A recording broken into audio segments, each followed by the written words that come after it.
But Savitri की अमावस्या के दिन ब्रह्मा जी के मुख से प्रकट हुआ है। सौभाग्यवती नारियां अखंड सौभाग्य के लिए बट सावित्री का व्रत आप लोग करते होंगे, कई लोग अखंड सौभाग्य के लिए करेंगे, क्योंकि इस बट के पेड़ के नीचे भगवान विष्णु शंकर जी से विनती करे थे वर के लिए, इसलिए अखंड सौभाग्य का देने वाला। जिसका प्रॉपर्टी का झगड़ा चल रहा हो, अदालत में कोई केस चल रहा हो, किसी भी चीज का केस, अदालत में अगर किसी भी चीज की अगर केस चल रहा है तो बड़ के पत्ते के ऊपर बालू मिट्टी का शिवलिंग बना, बालू रेत का, बड़ के पेड़ के नीचे ही उसकी पूजन करें, उस पे 3 चम्मच दही चढ़ा दें, अपनी मनोकामना कर कर दही चढ़ाकर उस दही को चम्मच में वापस लेकर शंकर जी की पूजन कर कर उसको विसर्जन करें। वो दही जो लेकर आए, जब अदालत कार्रवाई हो और आप केस के लिए अदालत में जाएं, उसको चंदन में मिलाकर तिलक कर कर जाइए, आपका काम विजय प्राप्त होगी, काम फतेह हो जाएगा। बटकेश्वर महादेव का स्मरण करने से कार्य की सिद्धि होती है। जिस बच्चे का एग्जाम में पास नहीं हो रहा हो, अच्छे नंबर नहीं आ रहे हो, वो भी इस दही का तिलक लगाकर जा सकता।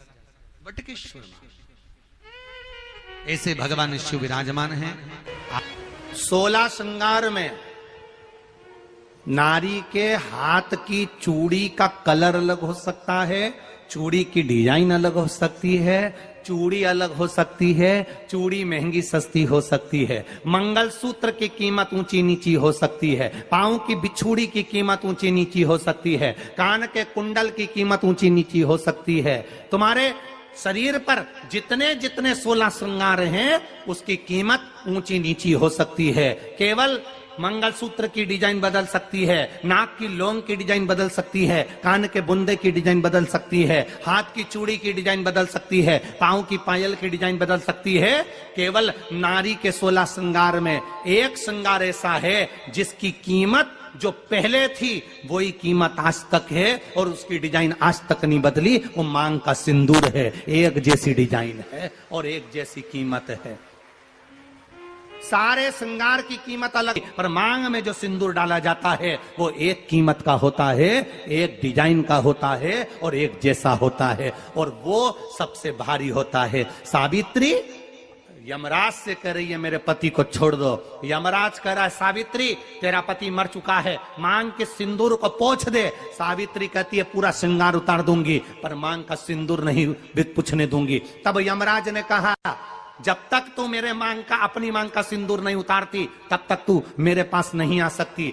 भगवान यमराज से सावित्री ने कह दिया मैं भी तुझे वचन देती हूं यमराज, मेरी मांग में जब तक सिंदूर है, जैसे सीता ने लाइन, लक्ष्मण जी ने लाइन खींच दी थी और सीता पार नहीं जा सकती थी, मैं भी तुझे वचन देती हूं जब तक नारी की मांग में सिंदूर है तब तक तू उसके पति को उसके सामने लेकर नहीं जा सकता, यह भी मैं तुझे कह देती हूं। यमराज भैंसे पर सवार होकर सत्यवान को लेकर जा रहा था, सावित्री से वचन पर वचन चल रहे थे, बड़ के पेड़ के नीचे छोड़कर आए। क्या चाहिए तुझको, क्या चाहिए तुझको, क्या दूं मैं तुझको, कुछ मांग ले मुझसे। सावित्री कहती है क्या दोगे आप, मेरे पति के प्राण दे दो बस वापिस, और कुछ नहीं चाहिए। यमराज यमलोक में प्रवेश करने लगा, मांग के सिंदूर में से थोड़ा सा सिंदूर सावित्री ने केवल हाथ में लेकर अपनी बिंदी पर जो लगाया, सत्यवान को लेकर यमराज अंदर नहीं जा पाया। बाहर खड़े होकर कहता है मांग ले, मैं तुझे एक वचन नहीं, तू बोले तो मैं 2 वचन दे देता हूं, तू बोले तो मैं 3 वचन दे देता हूं, तू मांग क्या चाहिए। तब सावित्री ने कहा देना चाहते हो, हाँ। अब यमराज को लगा कि लालच में पड़ गई सावित्री, तब कहा पहला वचन दीजिए, मेरे अंधे सास ससुर के नेत्र वापिस आ जाएं। यमराज ने कहा तथास्तु। दूसरा वचन दीजिए, मेरे सास ससुर अपने पोता पोती का मुख देखें। यमराज ने कह दिया तथास्तु।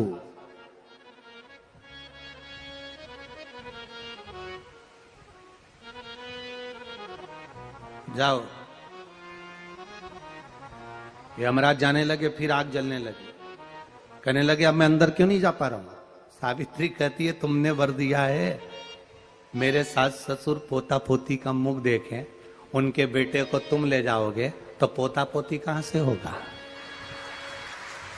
छोड़कर जाओ। सावित्री है, पति को वापिस लेकर आ गए। कर्जा मुक्ति के लिए सारे वृक्षों में अगर कोई श्रेष्ठ वृक्ष माना गया है तो वो बट का वृक्ष माना गया महाराज। इसलिए प्रशासनिक कार्य के लिए, मानसिक टेंशन में, परेशानियों में बटकेश्वर महादेव का स्मरण किया जाए। और यदि निवेदन करूंगा, बहुत ज्यादा यदि आपको कर्जा हो गया है, बहुत ज्यादा कर्जा हो गया और वो कर्जा चूक ही नहीं रहा, तो थोड़े दिन बड़ के पेड़ के नीचे आप बटकेश्वर महादेव के लिए 1 लोटा पानी, उसमें थोड़ा सा पिसा हुआ चावल पीस के गला लेना चावल को और पीस लेना, पीस के उस पानी में मिला लेना और मिलाकर उसमें थोड़ी सी हल्दी पिसी हुई डालकर बटकेश्वर महादेव के नाम से बड़ के पेड़ के नीचे अपनी कामना कर कर जो कर्जा हुआ है उस कर्जे का भान देते हुए, स्मरण देते हुए छोड़ दीजिए। महाराज 2 या 3 सोमवार एक ही जगह पर करना, 3 सोमवार बाद वहीं से बड़ के पेड़ की थोड़ी सी जड़ उठा लाना और उस जड़ को एक कोई धागे में बांधकर या तो अपने गले में डाल लो या अपनी जेब में पटक लो, उसको थोड़े दिन पटक कर रखना, लगभग 2 से 3 महीना पटक कर रखो। वो जड़ जैसे बड़ का पेड़ विस्तार होता है, पानी गिरे ना गिरे, जल वृष्टि हो ना हो, गर्मी पड़े ना पड़े, उसको कोई फर्क नहीं पड़ता। बड़ का वृक्ष आप रूप फैलता जाता, उसकी जड़ें अपने आप प्रबल होती है। उसी तरह ये बटकेश्वर महादेव कहीं से भी अगर जड़ आपके पास में रखी है 1 महीना, 2 महीना, 3 महीना तक, तो ये जड़ अपने आप लक्ष्मी को पकड़कर खींच कर लाती है और कर्जे से मुक्त कर देती है। बटकेश्वर महादेव। पत्नी को कभी हल्का मत समझना। सावित्री का पति शांत हो गया था, मर गया था। बड़ के पेड़ के नीचे यमराज उसको लेने के लिए आ गए और सावित्री को छोड़कर यम उसके पति के प्राण लेकर जाने लगा। सावित्री मैया अपने सात्वित्व के बल से, सावित्री अपने सात्वित्व पतिव्रता परमेश्वर के बल से यमराज के पीछे पीछे जाने लगी। यमराज आगे, सावित्री पीछे, यमराज आगे, सावित्री पीछे। यमराज ने पलट कर देखा तो पीछे सावित्री आ रही थी। सावित्री से पूछा तू मेरे पीछे क्यों आ रही है? मेरे पति सत्यवान को तुम लेकर जा रहे हो, मेरे पति को छोड़ो। यमराज ने कहा इसका अंतिम क्षण है, मर चुका है, जाओ नीचे उसके शरीर का अंतिम संस्कार करो, नहीं तो कोई जानवर खा जाएगा। सावित्री बोली मैं जाने वाली नहीं हूं, मेरे पति को छोड़ो। यमराज कहते हैं हम जिसको पकड़ लेते हैं उसको छोड़ते नहीं है। यमराज लेकर जाने लगे, सावित्री और पीछे चली, सामने यमलोक था, अंदर सावित्री जाने लगी तो यमराज ने रोक दिया, रोक, कहां जा रही है तू, अंदर क्यों प्रवेश कर रही है, मेरे पति सत्यवान को छोड़ दो। यमराज प्रसन्न होकर बोले सावित्री आज मैं प्रसन्न हो गया तुझ पर, क्योंकि तू मेरे दरवाजे तक आई है, मांग तुझे क्या चाहिए। सावित्री कहती है मुझे 2 वर दे दो, मुझे 2 वर दे दो। अब तो यमराज प्रसन्न हो गया, ये अपने पति को भूल गई, इसने अपने पति को छोड़ दिया। ये अपने पति को भूल गई, इसने अपने पति को छोड़ दिया।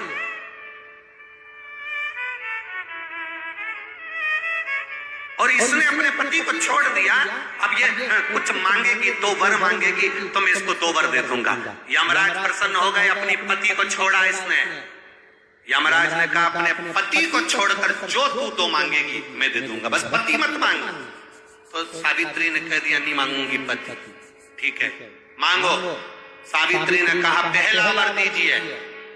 मेरे सास ससुर की आंख में रोशनी नहीं है, उनकी आंखों से दिखता नहीं है, बस इतना सा वर दे दो, उनकी आंख की रोशनी आ जाए और वो अपनी गोद में अपने पोते को खिलाएं, बस ऐसा वर दे दीजिए। यमराज प्रसन्न हो गए, इसने पति नहीं मांगा, तथास्तु।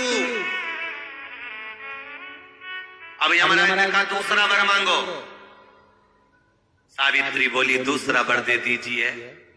मेरे सास ससुर आज तक कोई तीर्थ करने नहीं गए, मेरे सास ससुर का जो बेटा है वो उनको तीर्थ कराए, बस ये व्रत दे दो। यमराज ने कहा इसने अपने पति को नहीं मांगा, तथास्तु। अब यमराज ने कहा जा सावित्री के कहां जाऊं? आपने कहा था मेरे सास ससुर जब आंखों से रोशनी पाए अपने पोते को खिलाएं, पति तुम ले जाओगे तो पोता आएगा कहां से? पति तुम ले जाओगे, पोता कहां से आएगा?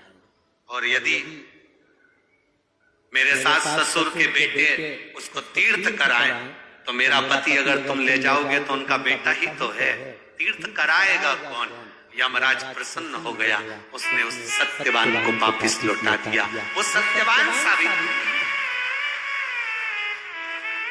तो जितने भी यहाँ पर मेरे जीजा उन बैठे हैं और जितने आस्था चैनल पर कथा सुन रहे हैं, जितने मोबाइल पर कथा सुन रहे हैं, तुम अपनी पत्नी को कभी हल्के में मत लेना, बिल्कुल हल्के में मत लेना।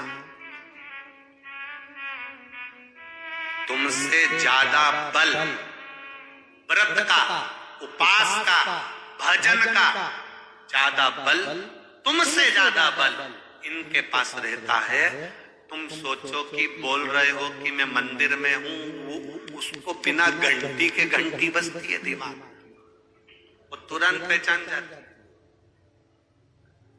तुरंत। अपने पति को धर्म पत्नी अच्छे से जानती है कि ये झूठ बोल रहा है, ये गलत बोल रहा है, तो भी वो उसको स्वीकार करती है। उसी तरह परमात्मा को मालूम है कि ये झूठ बोल रहा है, उसके बाद भी वो स्वीकार कर कर यहाँ तक बुला रहा है, ये उसको मालूम है।